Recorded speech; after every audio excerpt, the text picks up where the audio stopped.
सैयदना हज़रत उस्मान गनी, जिनको ज़ुन्नुरैन कहा जाता है, नबी करीम सल्लल्लाहु अलैहि वसल्लम के दोहरे दामाद हैं और शर्म और हया में आपका कोई सानी नहीं था।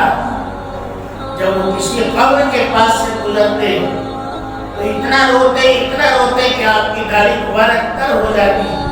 लोगों ने पूछा, अमीरुल मोमिनीन, हम भी तो गुजरते हैं कब्रों के पास से, आखिर आप इतना कब्र को देखकर ही क्यों रोते हैं? इतना तो आप जन्नत और दोज़ख के जिक्र से भी नहीं रोते।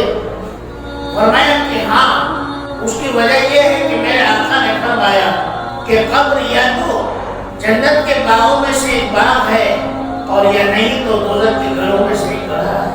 ये वो पहली मंजिल है जहाँ इंसान की किस्मत का फैसला हो जाता है, आया उसको जन्नत में जाना है या नहीं। तो मैं इसलिए कब्र को देखकर रोता हूँ।